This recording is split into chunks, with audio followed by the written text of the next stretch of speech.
Hi, this is Scott with ACSI. I thought I'd take a couple minutes and help you determine what exactly you need to look for in a home inspector. I was recently asked, can I trust the home inspector that my agent referred me to? And my answer was, yeah, you can trust that recommendation. But just like Ronald Reagan used to say, trust but verify. There's a lot of the same things you're going to do whether your agent referred the inspector or whether you found them on your own. First of all, you want to make sure that they're qualified to do the job. You can do so by checking with your state. If your state has licensing, make sure that they're still currently licensed. Recently there was a downturn in the real estate industry and a whole bunch of inspectors didn't renew their licensing. They didn't get the continuing education. They didn't keep their insurance. A lot of these things are required by the different states. If you wonder if your state has licensing on home inspector, you can check with the state, or you can go to ashi.org and check on their website. They have a list of all the different states that require home inspectors to be certified or licensed and links to tell you how to get that information. After you've determined whether they're still licensed or not, now you should look at how well do they communicate. Your agent probably gave you 3 business cards or 3 brochures and said, these are the people that I usually work with and they do a good job. Well, you really can't tell a whole lot from looking at 3 business cards or brochures. So ask the agent, do they have a copy of a report that each one of these inspectors have performed in the past? If they're not able to provide you with a copy, then contact the inspectors and ask for a sample report. Read the report. Look at it. If you can't understand the sample report that they provided with you, are you really going to be able to understand the report that you're paying for on the house that you're planning on purchasing? Another thing you want to do is determine how experienced they are. How long have they been in business? Do you want somebody that's only been doing inspections for a couple of weeks, or they've only done 8 and 10 inspections in their career? Or do you want somebody that's performed over 250 inspections? That's another reason to go to ashi.org. That's the American Society of Home Inspectors, ASHI, and use the Find an Inspectors feature on that website. You can search by zip code and find a certified member of ASHI through that website. Somebody who's certified through ASHI has passed the National Home Inspector Examination, which is independent and separate from ASHI. They adhere to a code of ethics.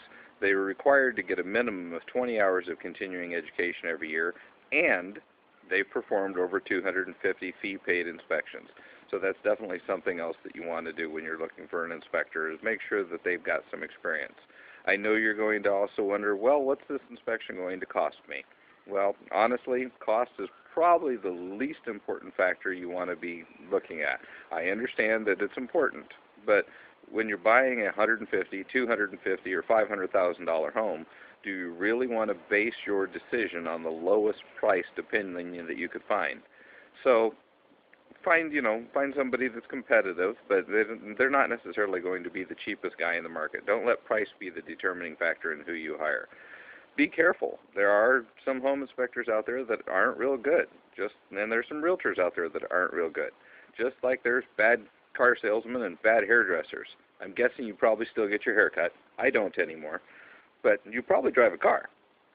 So just because there's a couple of bad people out there doesn't mean don't use them. It means search and find the right person.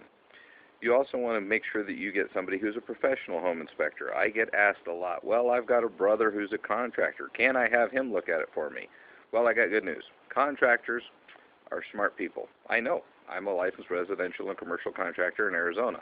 However, 10 years ago, even though I had years of construction experience, I took the National Home Inspector Examination and I failed it. The reason is the National Home Inspector Examination requires you to know information on systems across the country. You know, here in the Phoenix market where I live, we don't have a lot of boilers and we don't see a lot of log cabins. We don't have a whole lot of houses that have knob and tube electrical wiring, but we do have some.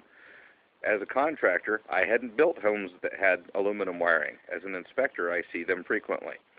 So as a home inspector, you need to have a much broader range of knowledge about each different system and component than a contractor does. The contractor is relying on their subcontractors to have that knowledge. They hire quality, competent people to do the work for them.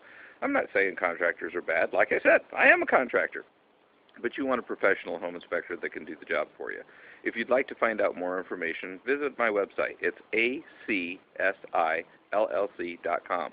That's A and CSI, like the TV show. If you want somebody to investigate the house and make sure it's right, you need a CSI. You can email me, scott@acsi.com, or give me a call, 480-283-3392. Until we meet again, have a great day.